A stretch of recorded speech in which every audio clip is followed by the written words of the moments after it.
Hey, what's up? This is Jamal Abbott. Thanks for tuning in today. And I have a special guest here on the show. We're going to be digging a little bit into about the world of health, wellness, and anything else in between that comes up during this conversation. So at this time, I'd like to ask Anita to introduce herself and then just talk a little bit more about who she is and what she's all about. So take it away, Anita. Great. Hi. Thank you for having me. I'm so humbled that you asked me to come on your podcast. Like you said, my name is Anita Jalloh. I'm a founder, entrepreneur, CEO, all the things that you've heard. I am that. No, I'm a nutrition expert. I've been in the field of nutrition and health for 10 years, a little over 10 years now. I decided to go back and get my master's. My original degree was in communications, and I decided to go back and get my master's in nutrition and dietetics. And upon graduating from my master's, I started my own company called Comprehensive Medical Nutrition Solutions. We are a nutrition, health, and education consulting firm, and we partner with several government entities, small businesses, large businesses, and we are just offering. We just offered starting really in 2020, but I introduced it to some of my clients, an online platform to provide services. Basically what we were doing on site at these government entities and small businesses, providing employee wellness. So we are now able to do that online. So that's a big push for 2020. So yeah, that's a little bit about me. Awesome. Thank you. Thank you. So one thing I noticed, especially when we started trading a couple emails back and forth, I saw that on your tagline that you had "Be Healthy," and I know that you have the Instagram account "Be Healthy with Anita," and then you have some other just aspects of "Be Healthy." So when people see that "Be Healthy" message, what are you trying to convey when you put that message out there for people to see? So I love that you asked me that question. When I go, just a side note, when I go and speak at different conferences and do several of these presentations, I always introduce what it means to be healthy, because I think that just in our today's diet culture and just health on the internet in general, we've sort of lost sight of what it really truly means to be healthy. And from a diet culture perspective, people always think that thin is healthy. And for me, it doesn't mean that. So I always like to start a lot of my presentations with asking the participants or who are watching what it actually means to be healthy. And so honestly, I get all different types of answers. But what it means to me and what I wanted to convey to people is that it's not an all one size fits all approach. Or did I say that right? It's not all. It's not a one size fits all approach, whatever that saying is, or whatever. You don't have to be thin to be healthy. You don't have to look a certain way to be healthy. I always encourage people to get their numbers by their doctors. And I'm talking about numbers of your weight, your BMI, your cholesterol, your A1C for diabetes. So I just encourage people it's deeper than how people look. And there's a lot more that goes into it. It's how you feel. It's your mentality. So what it means to be healthy is always just, I like to leave that because I like for people to actually think about it. And, talk to, I love that you asked me that question because I think that's always a conversation starter. So it's interesting that that was the first thing that you asked me, and I like that. So I just encourage people to take on health and see it from a different perspective, and to approach it not just from what you're eating, but also your mentality, your mental health as well. For sure. And then, so with "be" in there too, it's not just say, okay, I want to be healthy. There's action behind that too, right? Like we can't just think about just being healthy, but there has to be some activity behind this being healthy. There's things that we need to do to get to the point of where we're actually healthy and happy and, everything else in between, right? Absolutely. Like you have to take action. You have to take massive amounts of action. And, every day, I do nutrition counseling, and it's honestly, the one thing that I'm always saying to people is taking accountability of your actions, but actually, taking action. If you want things to change And a lot of the time people are using my services for weight loss, and not just for chronic conditions such as diabetes or heart disease or cholesterol. So if you don't take action, you're not going to get the results that you keep talking about. So yes, you're absolutely Perfect. correct. Another thing you mentioned too was a culture of health, and that was one thing I picked up from the video, and then what you mentioned in the introduction. So, what does a Mhm. culture of health look like to you? So from the standpoint of when I say that, when I go into these businesses and I provide employee wellness, what I'm talking about when we want to create a culture of health, I can discuss it in two ways. One of the ways is when we go in the workplace, and we want to create a culture of health. Many times I'm going in and there's nothing to do with health for the employees. Okay. They've never had employee wellness. They never had nutrition counseling, any sort of physical activity, mindfulness sessions, yoga. So when I go in, we want to create an atmosphere that sort of breeds health into the employees, right? So I'm hanging things up. I'm always talking about it. They're getting emails. So from that standpoint, we're creating when they know when they go into work that there's something that they can look forward to in terms of health. Is there incentives? But from a standpoint from the other standpoint is creating a culture of health in uh, in the communities that we go out and speak to. Different places like the YMCA or senior centers or community centers. We're basically making sure we're getting in to all different parts of the community that we're in to create this idea of health that they understand. What it means to be healthy, right? Hmm. Things, actions that they can take to become healthier or manage certain chronic conditions. So it's this idea that everything around them sort of breeds health, if you will. So I guess it can mean different things to different people, but in those two instances, when we go in, we want to create an atmosphere where people just feel healthy and they know, there's something called health literacy. I don't know if, any of your listeners understand what that is or have ever heard that term before. So yeah, so health literacy, when we go into the community, especially low income communities, we want to bring this idea and make sure people understand, like when they go into the doctor's office or they're going to see a nutritionist or anyone that's speaking, a nurse, we want them to understand just like terms that they might have never heard before, to understand their health, because you go in the doctor's office and they'll just say whatever, but they don't truly know what's happening, you know, to them, or what tests that have to be run, or maybe they're not getting the correct treatment that they should. So we go out and we actually teach these things so they That's understand. Yeah. So it's just one of the things that we teach, but it's really high on our list. So what it means to have a culture of health, it's all these things are inclusive in that. Yeah, and you know what? That's funny. I've heard of the term of like financial literacy, and then obviously literacy, and just being educated and reading and Mm-hmm. things of that nature. But I've never heard the term health literacy. So I thought that was pretty interesting.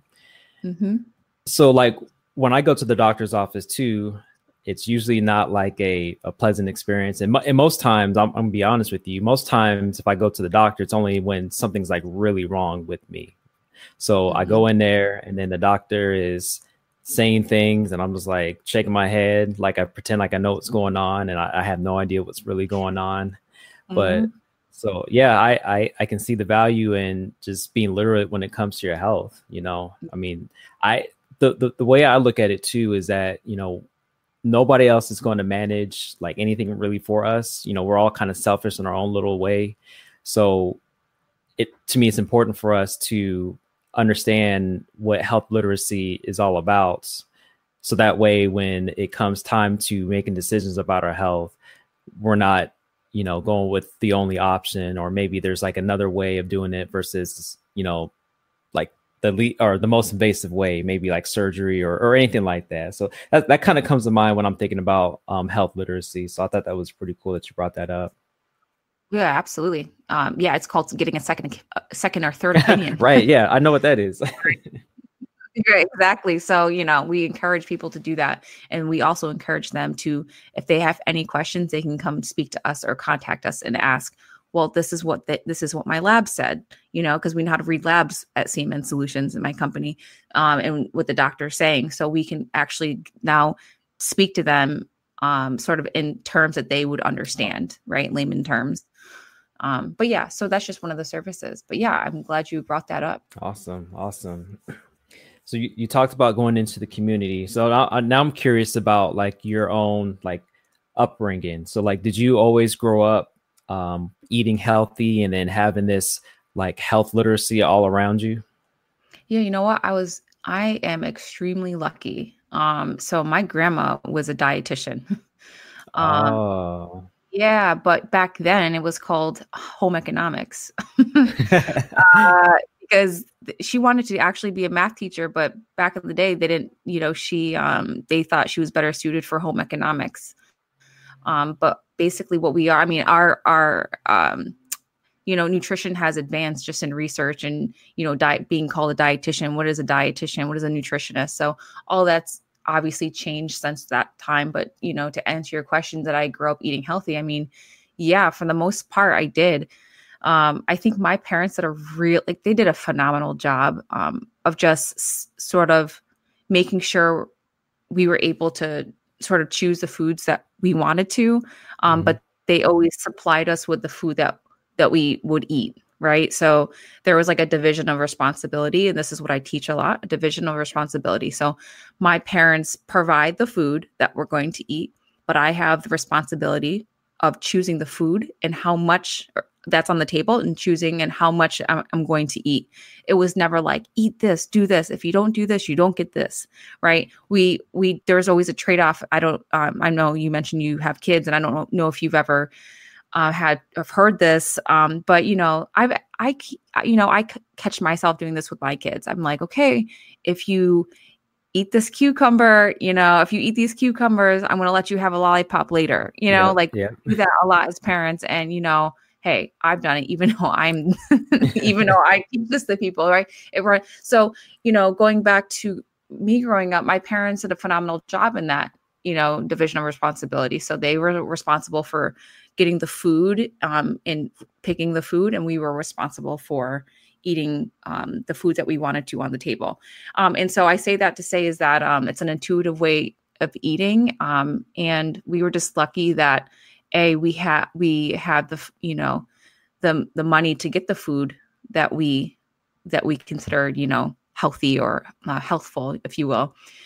So all the fruits and the vegetables and, I knew when the next meal was coming. So I'm lucky in that aspect. So yeah, it was always in my father. So physical, I was also a Division I athlete in college playing lacrosse. And so I was always, my sister and I were always playing sports. So with sports comes healthy eating, right? So the two always went together for me. So we sort of grew up like that. And my dad was also a semi-professional football player. So we had both sides, right? Of like the physical aspect. My dad knew how to like train us physically, right? To get ready for the sports and the competition. And my mom had a really good idea about nutrition. So we were tremendously lucky. Yeah, you got the 1-2 combo punch at home. That's awesome. Yeah. So That's we're very awesome. lucky. Yeah. So yeah, so I was like, well, let me, I'm going to do something. I knew one day I wanted to help people and I wasn't sure in what way, but just in terms of like health. And this was sort of the way that it kind of unfolded, of how I'm doing it now with my own company. But yeah, I think it started when I was young with my parents and my grandmother for sure. So talking about your business now, I want to transition now to Mhm. entrepreneurship. So what gave you the courage to start your own company? I'm always curious about that because it seems scary, Mhm. intimidating, and then it's like, okay, where do I even begin? So like where did you begin and what gave you the courage to want to be an entrepreneur and start your own company? Um, it kind it's gonna be funny. I feel like it just unfolded, to be honest with you. I wasn't like it didn't. So I said in the beginning, I started my company after my master's. Now, at this point, after going back to school, I'd worked for a corporation doing advertising and marketing and sales and stuff like that. And I just knew that, and that wasn't for me. Like, where was I going to go with that? How was it really truly going to help people? I feel like I was just like part of like that work culture of just like, you go to school, you get a job, and you move up the ladder. And I just didn't know where I was moving with that. So getting the courage, upon graduating from my master's, my husband was like, you should start your own business. I'm like, yeah, but now I'm like, I know I've always wanted to do that. But is this I feel like I need to get another job. And then, then he's like, no, you should do it right now. And so I was like, I thought about it. I was like, yeah, you're right. So he was a really big push for me to actually start and to help me get my business off the ground and running. It's because of the support that he was able to give me, along with some other people too. But he was really, he really helped me gain like the courage. And then after that, it just started unfolding. And then I was like, okay, well, now I've done this. Now I got my LLC. Now what do I do? And then it began, like the search for anyone doing anything that like me. I didn't really know about entrepreneurship. I didn't know about it. I know people have their own businesses, but I don't know how they started it. And so then I started following all the people who are my mentors who have no idea who I am. Thanks, Yeah. Gary V, Morgan DeBon, Danielle Leslie, like Alex Wolf, like all these people who are in tech and people who look like me. Representation matters. And so I was like, well, how are they doing it? And so I was like, I really started following, I don't know if you know who Morgan DeBon is, but she's the CEO and founder of Blavity Incorporated. So I was like, well, let me just follow her. So I started just following all these people. And then before you know it, I was like, this is how I do it. I was like, okay, now I just got to pay for like some coaches and they can help me like figure out these processes and put them in place. It was very scary, but I think I'm a lifelong learner. So that's how I was able to sort of just get the courage and now just dive in and do it. And I think that's one of the ways I've been very successful in the past 3 years. Well, that's awesome. And that's what I love about today, especially with social media. Like, you can literally go out and follow somebody and then they're not going to look at you like, dude or gal, like, why are you following me right now? It's encouraged, Yeah. So that's what I love about it too. And then even going back to your point about like somebody not looking like you on TV or maybe out and about, like, where do you find these other role models out there that look like you or that have maybe like the same background as you? Where are they at? And they're all out there on social media in this day and age, at least. So that's the cool thing about, being alive and being able to see these other entrepreneurs out there. So yeah, definitely love, the folks that you mentioned, and definitely follow them as well too. Yeah, they're awesome. Since you've been on this 3-year journey, what's been exciting in your world, being an entrepreneur? Something that you didn't know going into it initially. What's been the most exciting part is being creative. And I've been able to tap into creativity that I never knew that I had. Because I'm running the business, I'm able to call the shots. Yeah. And so I've been able to be as creative as I want, and there's no cap on it. And I think I also allow the people who contract with my company to do the same. So together, it's been awesome just creating things and talking it out. But honestly, I said 2 years ago, I said tech. I'm going to have an app. I'm going to have a platform. I'm not sure in what capacity, but one of the most amazing, like, fun things has been the last, fourth quarter of 2019, is to put this tech platform out to provide my services, and going to be dropping my own app that I created myself in 2020 as well. So like, ask me in high school, I never would have viewed, I don't know who this person is today. You know what I'm saying? Like, I never envisioned that this would be something that I would be doing. So the last 3 years, I would say, like, this ride of tech, just living the day and age that we do, is pretty amazing that I get to do this. And I'm just, sometimes I'm like, wait, how did I do this? But it's like this lifelong, I'm a lifelong learner, like I said before. So I think that's really been something that's been pretty amazing over the past couple of years. All right. And then if you were to share a lesson to somebody, and let's just pretend that they're listening right now and they're thinking about starting their own business, and and maybe they're following you just because of the things that you've done and the things that you've put out there to share your experience. What's one lesson that you would share about being a business owner? And then, also on top of that, give us that lesson that you would never forget if you were to share that with somebody right now. When I guess it would be, so you said you want advice, basically, or like a lesson. Yeah, a lesson learned, or maybe some advice, or even both. Okay, well, I'll say this, is that I know it's not just, everyone says this, right? I'm not the only one, but honestly, it's true, is that you can't be scared you can be scared, but you just have to sort of take the jump and just start doing it. Honestly, you'd be surprised. A lot of people contact me on DM or email or however they're going to contact me. And they'll be like, how did you do it? Because now they're starting to see my success unfold. They're like, yeah, but how did you do it? Weren't you scared? Yeah, I'm scared every single day. I have my business because it could fold in a second. You know what I'm saying? If I do one wrong thing. But something that I have been dealing with my whole entire life, and I still deal with it now, and I've gotten a lot better. And Gary Vee literally always talks about this, is not caring what people think. I cared so much what everyone thought for so long, probably like 90% of my life that I can remember. And now I'm on this journey. I'm just doing things based on what I want to do. And I've gotten some negative feedback for sure. And now, but it's cool because I can look back on it and laugh. Because I wasn't sure how this whole app thing is going to work.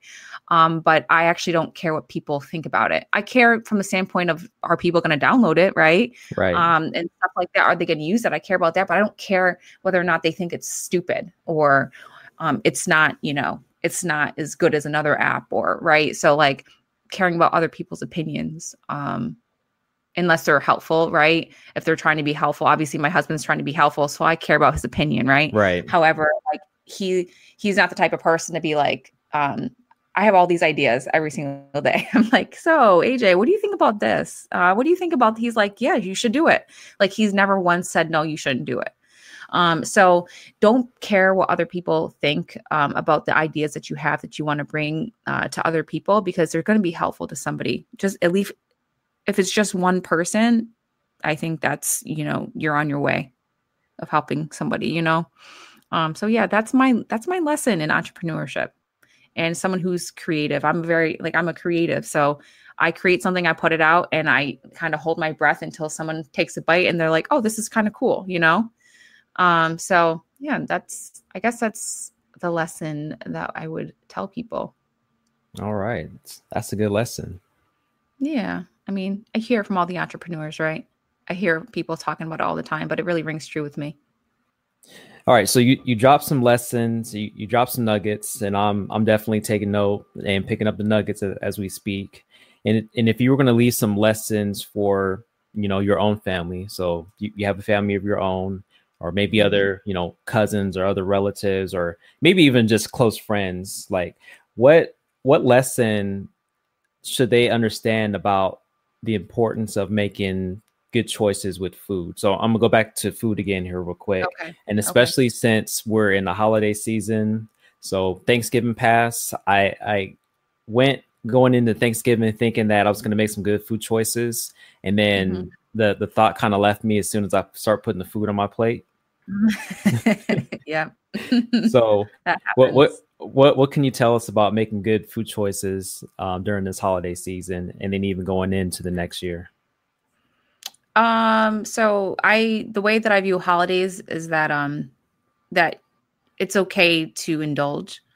I think the major lesson here during the holiday season is that understanding it's a holiday and you're not eating like this all the time. And if you are, then you need to sort of take a look at what you're eating and, maybe have a change of lifestyle or behaviors surrounding those certain foods. But, honestly, this is my tip.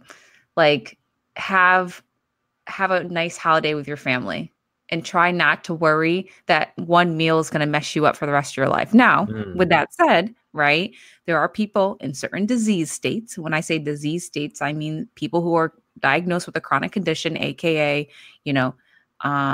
diabetes, heart disease, right? Chronic kidney disease. I don't say that to any of those people, right? Because that could literally shift their whole entire body dynamic, right? If they were to eat certain foods. But I'm saying that to the healthy individual. You don't have to, let's make it about alcohol. Right. Don't be obsessed with, don't have too much alcohol, because that tends to make people overeat. Right. So, if you're concerned about overeating, maybe try taking the alcohol away. It could reduce maybe your food cravings. So like that's something that's really never talked about.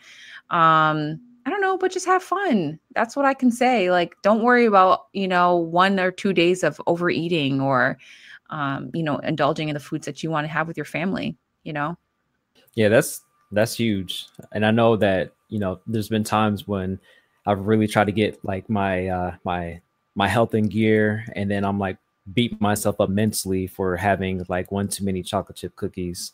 So I appreciate you giving me the freedom with that, and I'll indulge in the cookies for sure. Okay, good. Think about me when you're doing it. Will do. No, yeah, indulge, have fun. It's about creating these moments and experiences with your family, and it just so happens that food is sort of a binder that brings everyone together. And I think people should recognize that as opposed to recognizing how bad this specific food is for you, because that could just sort of ruin someone's experience. You know what I'm saying? So yeah. Enjoy those chocolate chip cookies. Yes, I will. All right. So we're coming up on the new year here, and I want to know what's coming for Anita here in 2020. And if you want to share what's beyond that too, feel free to do so. But I'm curious, what's to come for you in 2020? Just from a standpoint of just anything, like business or like anything on your mind and heart. Yep. Okay, so we already got 2020 in check. I'm already planning for 2021. I don't know about anyone else. No, but so I made what are these called? It's right. Last year, 1 year ago, about 11 months ago, I went to something called a vision board party. Are you familiar with what that is? I've heard of it. And I didn't know what it was a year ago, but I said, hey, okay, 2019 was a year for, bridge building and building new relationships and networking for me, right? I don't know anyone at this party. Meanwhile, I'm introvert. So I'm like, oh my God, this is too much for me to handle. It was like 4 hours of connecting with people that I'm not usually, one to do often. And I have the board right next to me. I'm looking at it. And one of the biggest things on here was tech. And I was like, I didn't major in, tech. I don't know. I'm sorry, IT in college. I had a lot of friends that did. So I'm like, I don't know anything, and I'm going to submerge myself in just educating. And so buying people's programs and buying, coaches that could teach me how to do all this stuff. So I would say that one of the biggest things is really building out this tech program. Right now I'm going to be using a third party platform, however, but building out my company's tech platform and app is going to be huge in 2020 for me. That's going to be like a stepping stone I have no idea. Like that's a gray area for me. I'm learning more and more every single day. But it's scary. And it's like, I can't see the next step in front of me. I'm sort of just stepping to see where I go with it. But yeah, so I'm really looking forward to that. And sort of just seeing, and honestly, I want to be very honest with you. Go ahead. Looking forward to really bringing a lot of revenue this year. Hey. So these are two things I'm really looking forward to. building better, or not better, but more business connections, partnering with more companies. Obviously, that's what we're built on. But Hmm. this tech component is going to be huge for me, and I'm really excited to learn about it. Awesome. And I think it's pretty cool too that you wrote those things down on the board and then you made it happen. So I mean that in itself right there talks about the power of having a vision and then writing it down and then you know walking in that. So I would even venture to say too, had you not put that down, then you would have not gotten to this point where you're at right now. Right. Isn't that interesting? Because I'm wondering, because it forced me to. So they actually had someone, like, it was just a group of like 30 girls. And by the way, some of these girls, you're gonna you're gonna be seeing them, by the way. Like, All these right. women, I should say girls, these women are phenomenal. And we were able to really talk to one another to sort of like see where we wanted to go. And just like you just said, if I didn't go to that party, if I wasn't asked, if I didn't make that connection to even go to that party, to sit down with these women, and then they were asking me, well, what do you want to do? What do you see yourself, in 10 years, what do you see yourself as? And so I wrote tech. It's like, we cut basically the vision board. You have a board and then you cut things out of like a magazine. You write things on there, just things that stand out to you.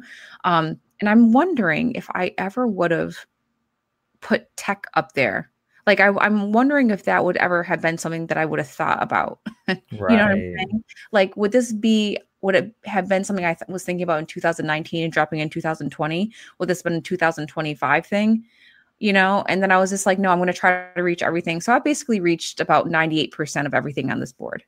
And I think That's that's huge. huge. Yeah, definitely. Definitely. Yeah.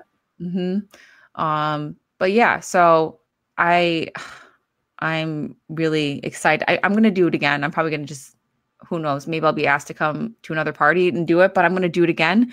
And just to see what happens. So a year from now, I can, talk about, I completed another, 98% of the board that I created, vision board that I created for myself. That's what I'm talking about. Well, I really appreciate you coming and hanging out and then sharing your story. So, we want to know how we can connect with you and learn more about your business as well as where we can follow you on social. So, go ahead and plug away. Okay. So I have a lot of social media, as you know. But Be Healthy with Anita is I don't know, are you able to tag these or at least put them in the section where you read the read more section? Jamal, I'm Yep. not sure if you can do that. Yeah, we'll Okay. put in the show. Okay, cool. So you guys can get all the spelling and everything. So Be Healthy with Anita is my Instagram. I have another Instagram, being Anita Christina. Okay. I also have a Twitter, Anita Jalloh. It's my last name is Jalloh. Again, that will be down in the comment section, or I'm sorry, in where the read more. I don't know what section that's called. And then my website is www.cmnsolutionsnj.com. That's where you can just see my webpage, and see what we offer and my other contact information. You'll find my email on there as well. But my email is info@cmnsnj.com. And you can reach us there as well. Awesome. Yeah, thanks again, Anita, and really enjoyed this talk. And I'm sure we'll talk again soon. Yeah, I'm sure. Thanks so much for having me. I appreciate you even wanting me to come on here. Anytime. Thank you so much for listening. If you enjoyed this episode, please share this with somebody. Let them know that this podcast is available for them. And also do me a favor, if you're feeling up to it, leave a review in Apple Podcasts and then leave a rating as well too. This helps get this podcast out to other people that might need to hear this information. So by you doing that, it would mean the world to me. So I thank you so much for your time, and we will talk again soon. Have a great day.